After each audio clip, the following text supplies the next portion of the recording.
What's on, ladies and gentlemen? My name's Ross, I like games, and today we've got quite a bit more information about Galaxy's Most Wanted. That is the upcoming big box expansion for the Marvel Champions living card game, the one that has been confirmed as coming out in February. It is bringing the Guardians of the Galaxy into the game. Although we weren't told this explicitly, it certainly does seem very, very likely that this is the start of a Guardians of the Galaxy block, which of course is coming off the back of the Avengers block. So, what can we see and what do we know? Well, the fun thing is they have actually confirmed that there are 5 villains, and they have confirmed all of them. Now, we knew we were going to get the Collector and Ronan the Accuser, we were literally told. We knew we were going to be getting Nebula, because Nebula's on the box. But it was confirmed that the last 2 are going to be the Brotherhood of Badoon. That's going to be one of the scenarios. And a second Collector scenario. So there are 5 scenarios. 2 of them are going to be the Collector. And then we've got Nebula, the Brotherhood, and Ronan. Which is cool. We also had it confirmed that there will be 5 or 6 modular sets. Each one is going to have their own modular set. But one scenario might have 2. Evidently, they haven't quite made up their minds. Hey ho. We have already seen both of the heroes. We've seen Rocket and Groot. We haven't seen their alter ego modes. Don't worry. We will get onto them in just a few minutes. Probably even less than that. Now, we were told about a few random things about the set.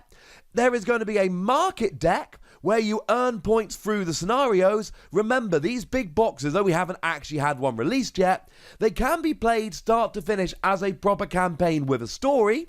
Fun little side note, all the stories are original Marvel stories, so FFG and the designers are actually getting to write their own Marvel stories. And if you play through it as a campaign, you don't have to, you can play the scenarios on their own. But if you do, you can actually earn points through the scenario and buy cards from the market deck in between the scenarios. And once again, there is going to be a comic rulebook, so a rulebook with a story that actually looks like a comic. We were told it is going to play very differently to the Rise of the Red Skull campaign. Not that we have any basis for comparison, that's not out till kind of 2 months' time, kind of next month, depending on when you're actually watching this video. Or I suppose if you're watching in the future, long in the past. Though if you're watching too far in the future, just check out my review of this, which I definitely will have done. Now, it is also going to feature the Milano, the ship from the Guardians of the Galaxy. You're going to be able to fly it around and upgrade. And it is going to be a support card that starts in play and follows around the first player. That is the player that's got the first player token. It is going to open up other cards, so cards that have extra effects if you exhaust the Milano. They made it sound like all the cards can be played whether you've got the Milano or not. But if you do have the Milano, you'll be able to exhaust it to essentially get extra stuff. And the ship will be attacked as you go through the scenarios, so that's going to be something else that the player with the Milano is going to have to deal with. It sounds kind of awesome. Now, we were given a bit of information about Groot, a bit about Rocket, and a bit about the Collector, so let's start off taking a look at Groot. Now, we'd already seen the hero mode. It's got 1 thwart, 2 attack, 3 defense, very high defense. And when Groot would take any amount of damage, you remove that many growth counters from him. For each growth counter removed this way, prevent 1 of that damage. It was confirmed in the live stream that this is a forced interrupt, i.e., if you are attacked, you don't have the option of keeping some growth counters. If you are attacked, you have to use the growth counters to defend as much as you can. Though obviously if you've got 6 growth counters and the villain would be doing 2 damage, you only lose 2 growth counters. But it was confirmed this is forced, it is not optional. Gutted, I suppose. Though it is worth pointing out that Groot does come out of the box with the protection aspect, so you can essentially stop the damage coming and stop the growth counters being taken off. They are used for a lot more than just this. We'll get there in a moment. Now, Groot's alter ego It's still just Groot. Remember, Groot and Rocket don't have alter egos like most of the heroes we've seen previously. But we've got a recovery of 4, which is not terrible. Hand size of 6 is standard. In hero mode, it's 5. Again, that's standard. And hit points of 10 is on the lower end. But if you're playing protection using the growth counters, you'll probably be okay. Now, it has an action in Alter Ego. You place 2 growth counters on Groot, but there is a hard cap of 10 growth counters. Now, we were told there are other cards that can place growth counters.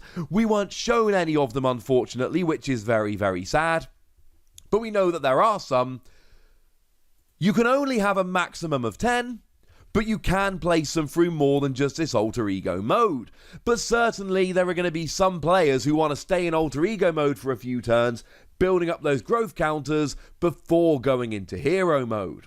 But bearing in mind, with a defense of 3 and these growth counters playing protection, Groot is going to be hard to take out. Now, we were only actually given one more card in terms of Groot, and it was I Am Groot. Apparently, all of his events are called I Am Groot, except the card we got a peek at on the montage the other day, which called We Are Groot, which is just lovely. Also, people wanted some little nods to the movies. That is blatantly a nod to the movie. I'm not saying he's never said it in the comics, but I'm saying it's blatantly a movie nod. I Am Groot, this one, is a 2-cost event. It's got a hero action that deals damage to an enemy equal to the number of growth counters on Groot. Yeah.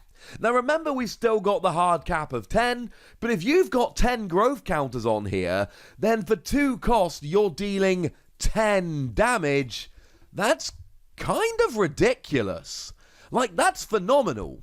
But then again, therein lies the skill. Yes, you can do 10 damage for 2 resource, which is dumb. But you've got to actually control yourself and your growth counters in such a way as you keep the 10 counters on there. Remember, if you're attacked in hero mode, you have to discard the growth counters to defend yourself. You have no choice. And we were told there will be other cards that deal with growth counters. We were told, but then again, this is one that's fairly easy to guess, that there will be a card that lets you thwart, and you thwart more, depending on how many growth counters are on there. Honestly, I'm expecting a 2-cost event that removes threat from a scheme equal to the number of growth counters on Groot. Though I could be wrong about that. Now moving over to have a little bit of a look at Rocket. Again, we had already seen the hero mode on Rocket here. What we've got is a 2 thwart, 1 attack, 1 defense. They're bad stats. Thwart of 2 is okay, I suppose. Hand size of 5 is standard. Hit points of 9 is low.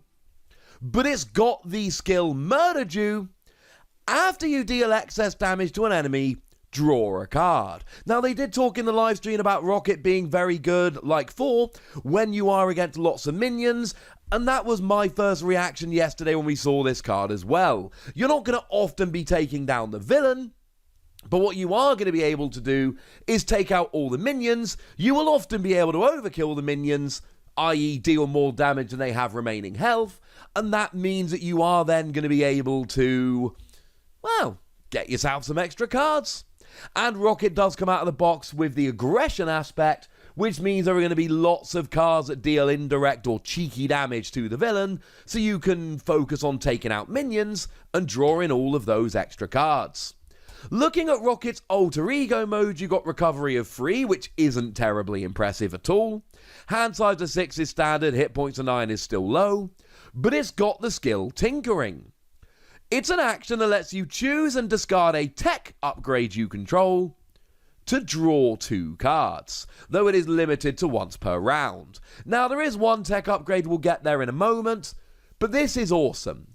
Either you no longer need your tech upgrades or whatever, or you're just desperate for cards. This gives you both sides of Rocket, both modes, with genuine legitimate draw power.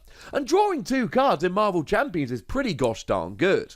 Especially if you can find yourself with a 1-cost tech upgrade. You can essentially cycle through quite quickly, play the upgrade, pay 1 resource, maybe none if you've got a card that will make it cheaper on the board, and then discard it to draw 2 cards. Remember, it doesn't say ready or anything like that, so you can use the tech upgrade and then discard it to draw your cards. Rocket's got draw power, and I'm into it. I'm still thinking I'm leaning more towards Groot. Groot as a character looks so interesting, but Rocket looks kind of cool here.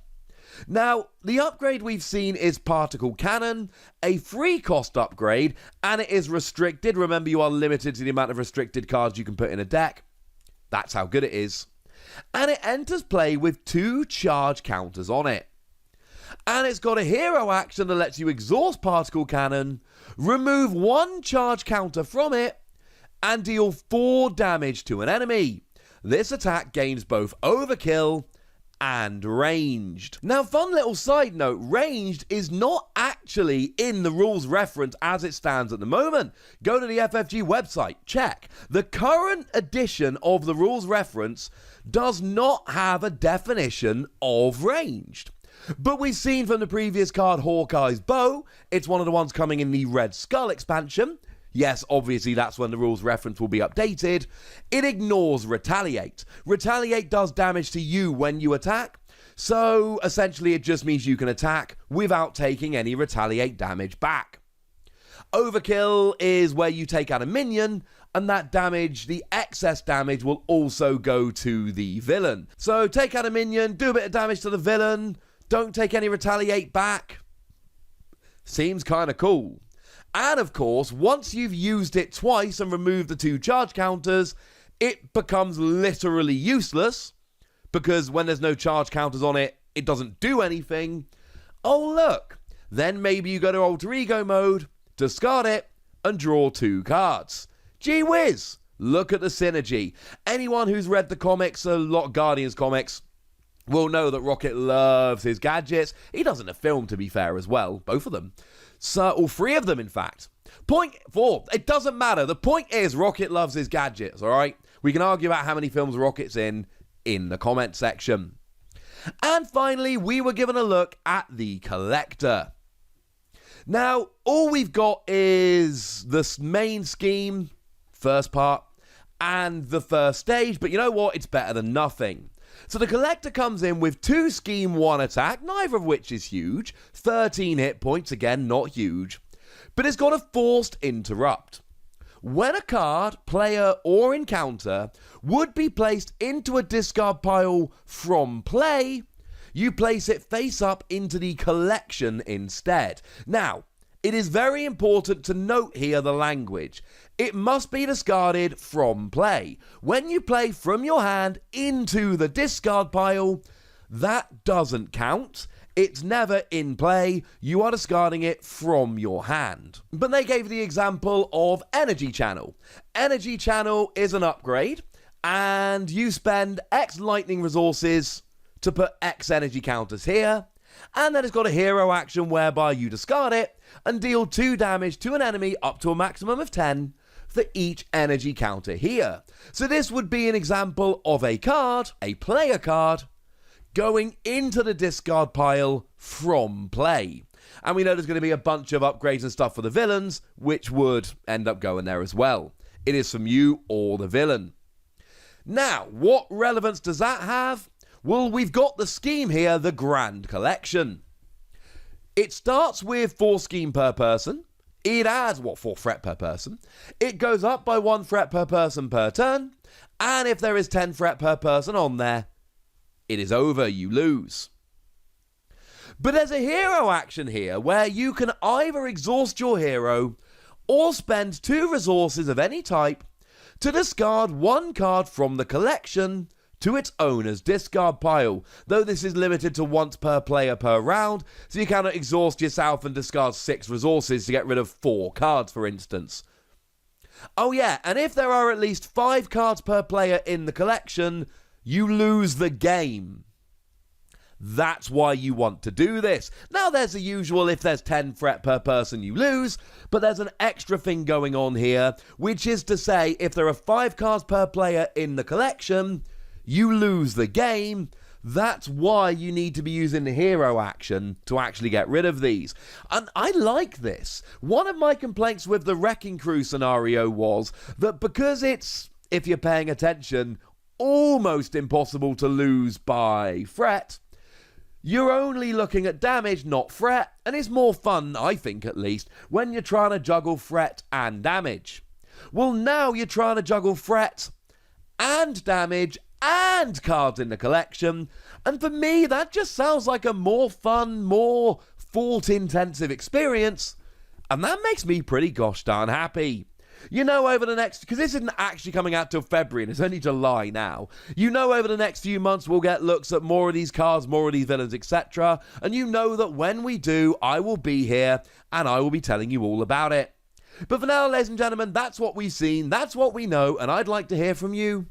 So let me know in the comments section, would ya? Go nuts, be nice.